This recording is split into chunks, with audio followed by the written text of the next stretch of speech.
Rehearsal கொடுக்குமான்னு கேட்டேன். அங்கே பார்த்துக்கலாம் சார் நாப்பில். என்னடா இதை மட்டும் அங்கே பார்த்துக்கலான்றாப்புல. அப்புறம் தான் சரி பிளட்லேயே இருக்குது போல் இருக்கு, கேப்டனுடைய பிளட்டில் இருக்குது. ஒவ்வொரு மூமெண்ட்லையும் நான் ஃபஸ்ட்டு கேமராமேனுக்கு அப்புறம் நான் தான் பார்ப்பேன் நினைக்கிறேன். மானிட்டரில் ஃபஸ்ட்டு இன்ட்ரோடக்ஷன் ஷாட் வச்சேன் சார், ஞாபகம் இருக்குங்களா சார்? நான் டக்குன்னு அந்த க்ளோஸ்அப் வைக்கும்போது ஏதோ அவர் கேப்டனை பார்த்த மாதிரியே இருக்குது, கேப்டனோட லுக்கு அப்படியே வராப்பிலையே அப்படின்னு. அந்த விஷயம் வந்து எங்களுக்கு ரொம்ப சர்ப்ரைஸிங்காக இருந்துச்சு. அதே மாதிரி சார் இந்த ஸ்பெஷல் வேட்டி சட்டை சூப்பர் சார்.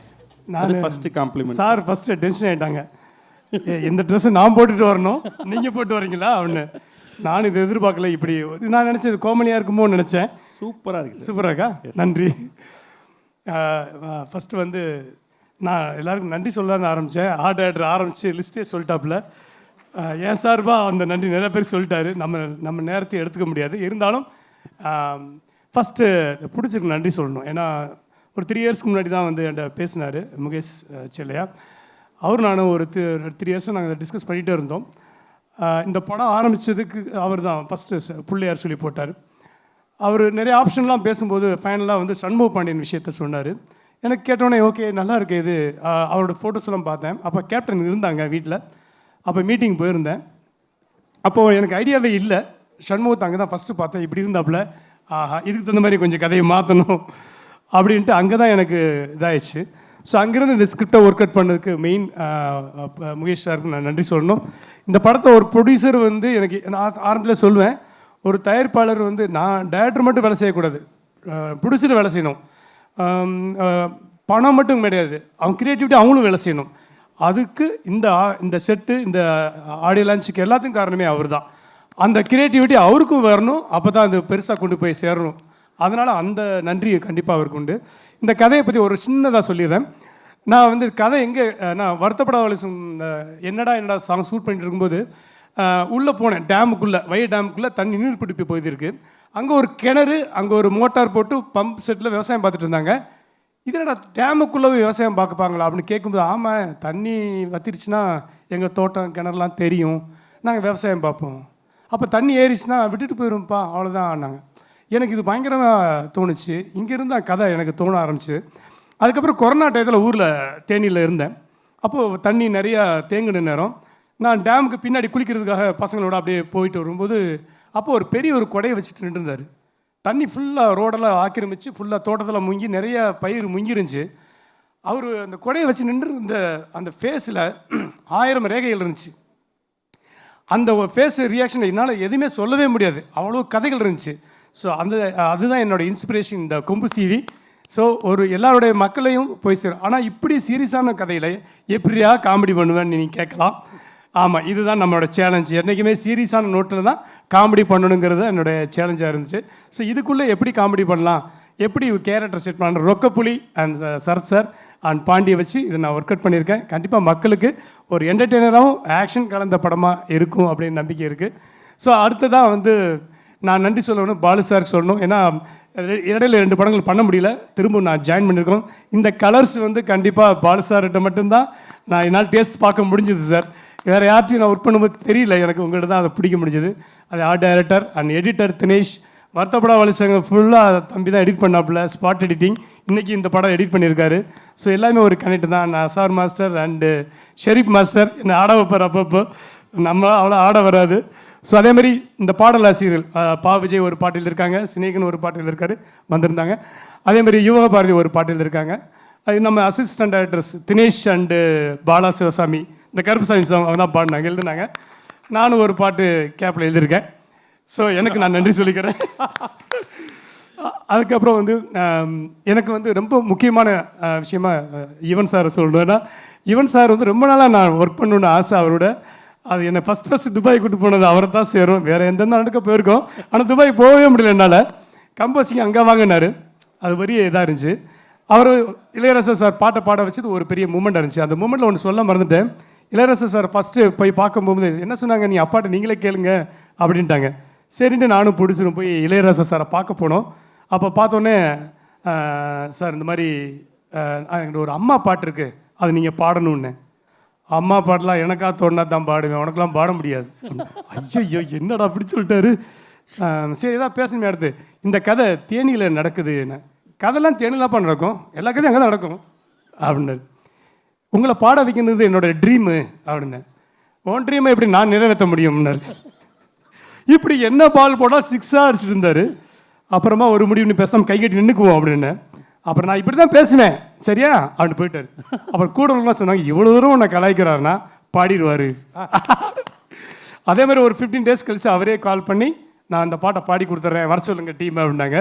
அவருக்கு மிகப்பெரிய நன்றி. இந்த அம்மா பாட்டு பாடுனுங்கிறது படத்தில் ரொம்ப முக்கியமான இடத்துல வரும். வழக்கமாக டைட்டில் சாங்கு ரொம்ப எல்லாருக்கும் பிடிக்கும் அந்த இது. அந்த அவருக்கு இந்த இடத்துல நன்றி. அண்ட் யுவன் சாருக்கு நன்றி.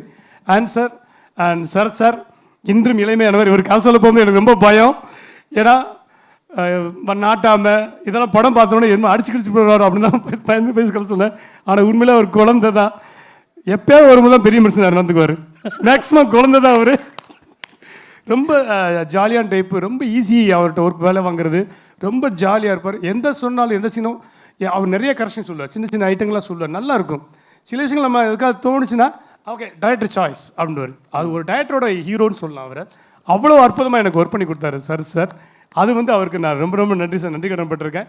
அதேமாதிரி இந்த படத்தோட இன்னொரு கேரக்டர் தார்னிகா, அவங்க இந்த ஸ்டேஜுக்கு வரல ஹீரோயின்.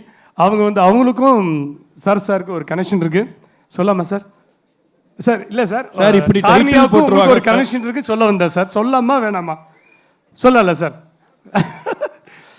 அதாவது நாட்டாம் படத்தில் டீச்சர் நடிச்சிருப்பாங்க ராணி, ஓப்போடு சாங்கில் ஹிட் ஆனவங்க.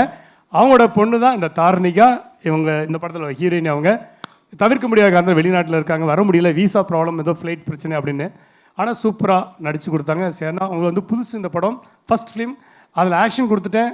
சண்முக்கும் அந்த பொண்ணுக்கும் ஆக்ஷன் கொடுத்து கட்டி பிடிச்சிக்கல உருளணும், சேரு மண்ணெலாம் அந்த மாதிரிலாம் கஷ்டப்பட்டு ரொம்ப அந்த பொண்ணு ரொம்ப எனக்கு சப்போர்ட்டிவாக நல்லா ஒர்க் பண்ணி கொடுத்தா. அவங்களுக்கு நன்றி.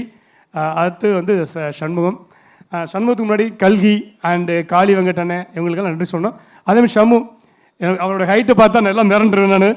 அதேமாதிரி அப்படி இருந்தால் பேசணும் டைலாக் கொடுக்கும்போது நல்லா கூட இருக்க பசங்க தான் கொடுத்துருவேன். அப்போ நம்மளால் முடியாதுறான்னு.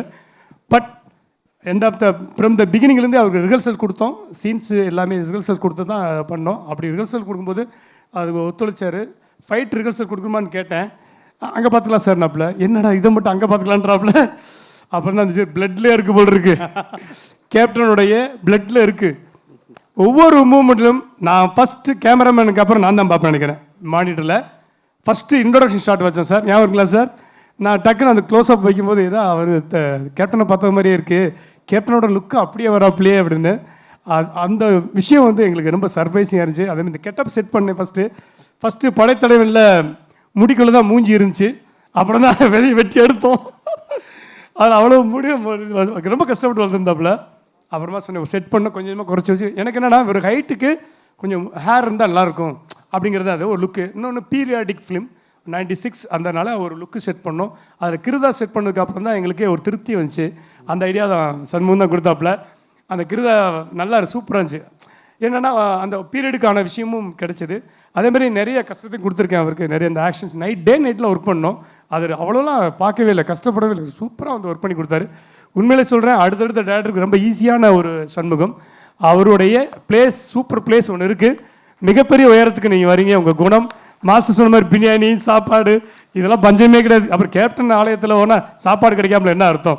கண்டிப்பாக அது இருந்துச்சு. அந்த அவ்வளோ உபசரிப்பு. அதே மாதிரி மேம் வந்திருந்தாங்க, பிரேமலாதா மேம்க்கு ரொம்ப ரொம்ப நன்றி சொல்லணும். அவங்ககிட்ட தான் ஃபஸ்ட்டு நான் மீட் பண்ணேன். ஃபஸ்ட்டு சண்முகத்தை மீட் பண்ணுறதுக்கு முன்னாடியே ஃபஸ்ட்டு நான் தான் மீட் பண்ணேன். அவங்க ஃபஸ்ட்டு சொன்னாங்க ஒரு ஸ்கிரிப்ட் பண்ணுங்க. நான் எந்த ஐடியா இல்லாமல் தான் போனேன், மரியாதையாக போனேன். என்னை கூப்பிட்ருக்காங்க, நம்ம அந்த மரியாதை நிமித்தமாக நம்ம போகணுக்கா போனேன். ஐடியா எனக்கு இல்லை. அவங்கள பார்த்ததுக்கப்புறம் எனக்கு ஐடியா தோணுச்சு. ஸோ அது ஃபைனலாக இன்றைக்கி நிற்கிறாங்கன்னா அதுக்கு மெயின் பில்லர் மேம் தான். அவங்களுக்கு ரொம்ப ரொம்ப நன்றி மேம். சார் உங்களுக்கு ரொம்ப நன்றி சார். பிரபாகர் சொல்லணும், நான் பிரபா அடிக்கடி மீட் பண்ணல. ஒரே ஒரு நாள் ஷூட்டிங் ஸ்பாட்டுக்கு வந்தார். ரயில்வே ட்ராக்கில் சீக்வன்ஸ் எடுத்துகிட்டு இருந்தோம். அவளுக்கு அவர் ரொம்ப ரொம்ப குழந்தைங்க. பிரபாகர் தம்பி சூப்பர், நீங்களும் நல்லா வரணும் வாழ்க்கையில்.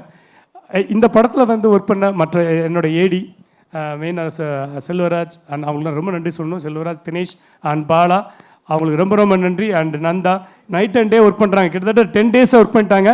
நான் கொஞ்சம் எனக்கு ரொம்ப ரொம்ப நன்றி. அவங்க அந்த டீமுக்கெல்லாம் யாராவது விட்டுருந்தால் மன்னிச்சுங்கப்பா. இந்த டீமில் எனக்கு யாராவது உங்களை பேரை சொல்ல மறந்தால் என்னை மன்னிச்சுங்க. அப்படி விட்டுருந்தா அவர் சொல்லிருப்பார் நினைக்கிறேன் ஆர்ட் டைரக்டர். அண்டு இந்த production managers and production executive and Jai and Ashok and Vijayakumar அவர் இன்னைக்கு வரல. அண்ட் உங்களுக்கு எல்லாத்துக்கும் நன்றி. மெயினாக விக்னேஷ் அவர்களுக்கு மிகப்பெரிய நன்றி. இந்த வந்திருந்த கெஸ்ட் அவங்களுக்கு ரொம்ப நன்றி. ரியோ பிரதருக்கு ரொம்ப ரொம்ப நன்றி. And Rajesh and SA Chandrasekhar என்னோட குருநாதர், அனைவருக்கும் நன்றி. நிச்சயமான. அண்ட் படத்தில் வந்து எங்களுக்கு தெரியாமல் சர்ப்ரைஸ் ஒருத்தர் வாய்ஸ் ஓவர் கொடுத்துருக்காராமே. எஸ் என்னன்னா எனக்கு ரொம்ப ரொம்ப வெரி வெரி க்ளோஸ் ஹார்ட் அவர். எப்போ பேசினாலும் உடனே ஃபோன் எடுப்பார். என்னென்னா அவர் வந்து சரியான மழை லாஸ்ட் வீக்லையா சரியான மழை.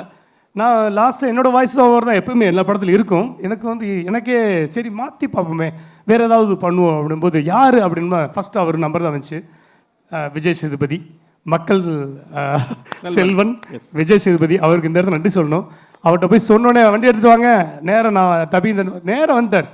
10 நிமிஷம் வந்துட்டார். அவ்வளோ குற்ற மலையிலையும் வந்து எனக்கு பண்ணி கொடுத்தாரு. அவருக்கு ரொம்ப ரொம்ப நன்றி சொல்லணும். கொஞ்சம் சர்ப்ரைஸாக வச்சுக்கலான்னு பார்த்தேன். விக்னேஷ் ஓப்பன் பண்ணிட்டாப்ல. தேங்க்யூ. இந்த இடத்துல அங்கே பின்னாடியா? ஆமாம் சார், தேங்க்யூ. ஓகே. ஸோ ஒரே ஒரு விஷயம் சார், நாங்கள் அந்த இது பார்த்தோம் ஆடியோ லான்ச்சினுடைய ஒரு இன்வைட் வீடியோ நீங்கள் எல்லாரும் சேர்ந்து பேசி என்ன பேசலாம்னு பேசி ஒன்று பண்ணியிருந்தீங்கல்ல சார். அதை பார்க்குற நீங்கள் ஏன் சார் நடிக்காமல் இருக்கீங்கன்னு தோணுச்சு. நான் நடித்தா செத்துருவாங்க, பார்க்க ஆள் வேணும்ல. எனக்கு அதில் பெருசாக இன்ட்ரெஸ்ட் இல்லை. நான் வந்ததே இங்கே டைரக்டராகத்தான் இங்கே சென்னைக்கே வந்தேன். அதுதான் என்னுடைய தொழில். Super sir. நான் கொஞ்சம் கொம்பு சீவி விடலான்னு பார்த்தேன் சார். சீவி விடுங்க. அப்படிதான் சார் இப்போ சொன்னேன். புரிஞ்சுது. உங்கள் லைஃப்பில் அப்படி நடந்து நல்ல கேள்வி கேட்டீங்க. லைஃப்பில் வந்து இது கொம்பு சீவியை 2 விதமாக பார்க்கலாம். ஒன்று பாசிட்டிவாகவும் பார்க்கலாம், நெகட்டிவாகவும் பார்க்கலாம். நான் பாசிட்டிவாக எடுத்துக்கிற ஒர்க் அதான் வச்சுருந்தேன். வந்தவங்களும் நெகட்டிவாக சொல்லிட்டாங்க. இது பாசிட்டிவான கொம்பு சீவல். ஓகே, எனக்கு அப்படி சீவி விட்டவங்க நீ சினிமாவுக்கு போ, நீ டைரக்டர் ஆகு, நீ பெரிய ஆளாக சொல்லி என்னை வந்து உசுப்பேத்தின என்னோட நண்பன் ஊரில் இருக்கான் பாஸ்கர். அவருக்கு நன்றி சொல்லணும். அதுக்கு அடுத்து ராஜேஷ். நான் சீரியஸான கதை தான் யோசிப்பேன். ராஜேஷ் கூட இருப்பார். பொன்றா உங்களுக்கு காமெடி தான் வருது, நீ காமெடி படம் பண்ணாமல் ஏன் சீரியஸாக யோசிக்கிறீங்கன்னு என்னை கொம்பு சீவி விட்டது ராஜேஷ். எனக்கு நன்றி. என்னோட குருநாதர் ராஜேஷ் டைரக்டர் ஆகிட்டா, நீ டைரக்டர் இல்லடான்னு திட்டுவார் அடிக்கடி. அவருக்கு என்னோட நன்றி. அப்புறம் இது மாதிரி நிறையா சொல்லிட்டே போகலாம். நான் பாசிட்டிவாக அதை பார்க்குறேன்.